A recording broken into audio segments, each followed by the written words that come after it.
Assalamualaikum warahmatullahi wabarakatuh. Sobat sehat, kita bertemu kembali mulai video 327 ini untuk menjelaskan rangkaian standar dan instrumen akreditasi Puskesmas atau SIAP versi revisi. Sobat sehat, akreditasi bukan sekedar dokumen. Ada 5 cara penilaian dalam akreditasi yang dikenal dengan RDOWS. RDOWS itu adalah pertama, surveyor akan melihat dokumen regulasi yaitu SK, pedoman, panduan, dan SPO. Kedua, surveyor akan melihat dokumen bukti implementasi. Ketiga, surveyor akan melakukan observasi. Dan keempat, surveyor akan melakukan wawancara. Dan yang terakhir, S, simulasi. Surveyor akan meminta sobat sehat untuk melakukan simulasi. Ini semua untuk membuktikan apakah sobat sehat sudah melakukan kerjakan yang ditulis dan tulis yang dikerjakan. Channel YouTube Dr. Surfi dibangun untuk itu semua. Ini video saya yang ke-327. Mulai membahas SIAP atau Standar dan Instrumen Akreditasi Puskesmas versi revisi 2021. Sebelum membahas SIAP versi revisi 2021, kita akan membahas terlebih dahulu latar belakang diperlukannya standar akreditasi Puskesmas maupun FKTP dan mengapa perlu disempurnakan. Kita lihat satu slide di video yang ditayangkan oleh Dr. Haji K. Muhammad Taufik MMR, tim penyusun standar akreditasi Puskesmas di Jakarta pada 5 Juni tahun 2021 yang diambil dari rekomendasi hasil kongres di Astana.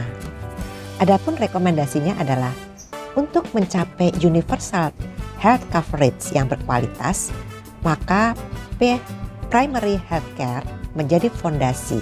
Karena itu, kualitas puskesmas sebagai primary healthcare harus diperkuat. Risiko yang terjadi jika pelayanan tidak bermutu adalah pertama, menggerus kepercayaan pada sistem pelayanan kesehatan. Kedua, mengubah perilaku dalam memilih pelayanan kesehatan.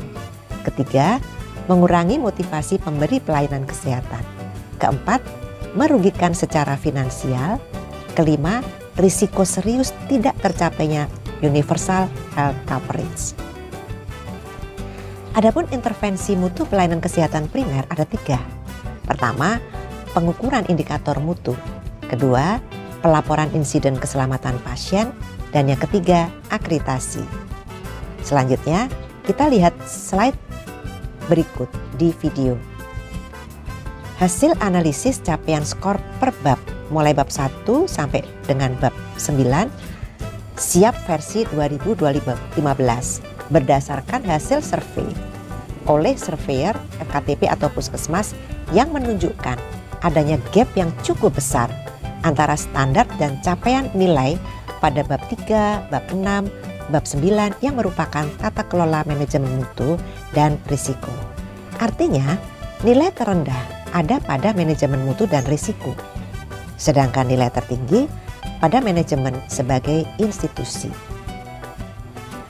Kemudian kita lihat gambar 3 yang menunjukkan perubahan dari SIAP revisi yang kemudian akan berupaya untuk melakukan perbaikan tata kelola melalui perbaikan tata kelola institusi maupun pelayanan di PIS/PK dan standar pelayanan minimal sehingga terjadi perbaikan pada program prioritas nasional di wilayah kerja Puskesmas.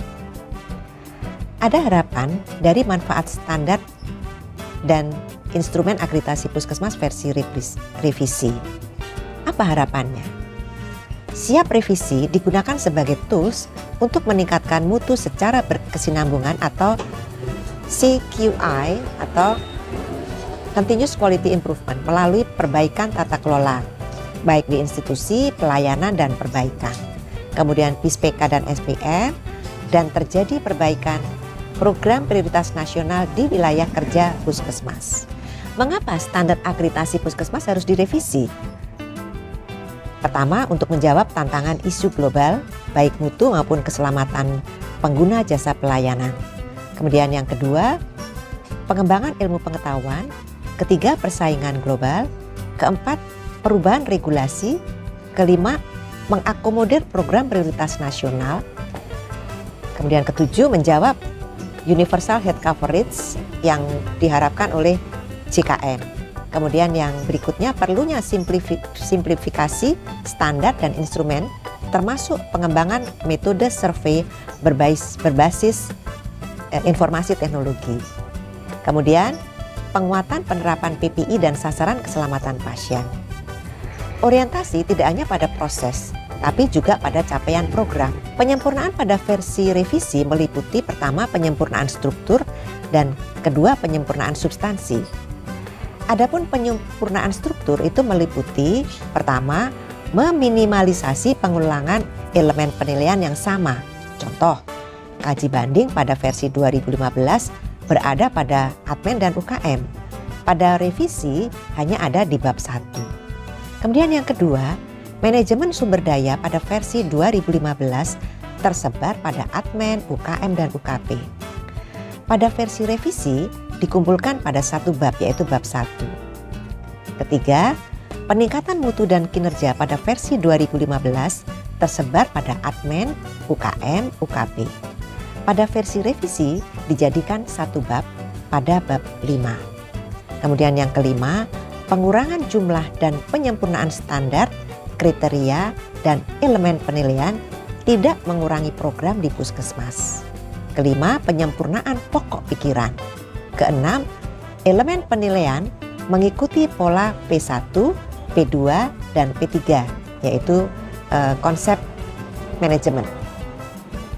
Kemudian yang ketujuh, dilengkapi dengan contoh implementasi berdasarkan pokok pikiran dan elemen penilaian. 8. Dilengkapi dengan contoh implementasi berdasarkan pokok pikiran dan elemen penilaian. Jadi, pada siap versi revisi ini sangat memudahkan Sobat Sehat. Karena itu, ikuti ya. Kemudian kita akan bahas penyempurnaan substansi. Apa saja yang dilakukan pada penyempurnaan substansi? Pertama, program upaya kesehatan masyarakat sesuai Permenkes 43 tahun 2019 tentang puskesmas. Kedua, program upaya kesehatan perseorangan dan penunjang sesuai Permenkes 43 tahun 2019. Ketiga, program pencegahan dan pengendalian infeksi atau PPI sesuai Permenkes 27 tahun 2017 dan pedoman teknis PPI di FKTP yang dikeluarkan oleh Kemenkes RI pada tahun 2020. Keempat, melengkapi sasaran keselamatan pasien sesuai Permenkes RI nomor 11 tahun 2017. Kelima, melengkapi keselamatan dan kesehatan kerja atau K3 sesuai Permenkes 52 tahun 2018. Kemudian yang keenam, peran Dinkes diperkuat. Ketujuh, indikator mutu puskesmas. Materi baru pada versi revisi adalah program prioritas nasional, manajemen fasilitas dan keselamatan, capaian upaya kesehatan masyarakat esensial dan pengembangan, indikator mutu prioritas puskesmas, dan indikator nasional mutu. Sobat Sehat, berikut ini kita bisa melihat dua slide di video yang menggambarkan proses penyusunan siap revisi mulai Januari tahun 2018 sampai dengan Mei tahun 2020. Nah, ini kita lihat ya prosesnya sedemikian. Slide berikut di video menunjukkan keintegrasian 5 bab standar dan instrumen akreditasi puskesmas versi revisi, yaitu kepemimpinan manajemen puskesmas, upaya kesehatan masyarakat, upaya kesehatan perseorangan dan penunjang, program prioritas nasional, dan program mutu puskesmas dalam proses manajemen puskesmas P1, P2, dan P3. Kita lihat slide di video. Kita juga bisa melihat slide kerangka pikir akreditasi puskesmas dengan standar dan instrumen akreditasi versi revisi di video yang menunjukkan KMP sebagai input, UKM, UKPP, PMP, dan PPN sebagai proses akan menghasilkan output yang merubah paradigma dalam mewujudkan budaya mutu, kemudian perbaikan tata kelola korporat dan pelayanan, dan perbaikan kinerja serta mutu layanan. Ya, kita lihat slide-nya di video. Sobat Sehat, selanjutnya 2 slide berikut ini yang menunjukkan perlunya Sobat Sehat mengetahui, memahami, dan menerapkan struktur standar dan instrumen akreditasi puskesmas, yaitu bab, standar, kriteria, pokok pikiran, dan elemen penilaian. Kita lihat 2 slide di video ini. Sehingga Sobat Sehat nanti kita harapkan tidak lagi langsung hanya melihat elemen penilaian, tapi harus memahami sejak bab, apa isinya, apa judulnya, kemudian standar, apa isinya, apa judulnya, kemudian kriteria, apa judulnya, kemudian apa pernyataannya, kemudian isi dari pokok pikiran, baru kemudian memahami elemen penilaian yang dibutuhkan atau yang dipersiapkan. Selanjutnya Sobat Sehat, ada 1 slide berikut ini yang menunjukkan bisnis proses siap versi revisi, di mana posisi-posisi dari standar, kemudian kriteria yang teman-teman harus pahami letaknya ada di mana. Kita lihat yang paling bawah itu adalah MFK, kemudian MSDM, ya, lalu PPI, audit internal dan pertemuan tinjauan manajemen, kemudian sasaran keselamatan pasien, kemudian manajemen risiko. Artinya yang ada di semua, yang di bawah itu semuanya Sobat Sehat harus memahami dimanapun berada, apakah Sobat Sehat ada di manajemen, apakah ada di UKM atau di UKPP, semuanya itu harus memahami itu. Jadi tidak ada lagi bahwa oh ini punya UKM, ini punya admin, itu karena ini semua harus diketahui oleh teman-teman di puskesmas. Kemudian kita akan melihat yang ke atas itu jenis pelayanan di puskesmas memang ada 2, upaya kesehatan perseorangan dan penunjang atau UKPP, dan upaya kesehatan masyarakat atau UKM, di mana UKPP dan UKM itu akan sangat terintegrasi. Kita lihat panah-panahnya itu ya. Kemudian dari UKPP dan UKM ini di-guide atau didorong oleh kepemimpinan dan manajemen puskesmas. Semuanya itu untuk menuju capaian indikator mutu prioritas puskesmas maupun MDI. Ya, jadi kita lihat bahwa bisnis prosesnya seperti itu.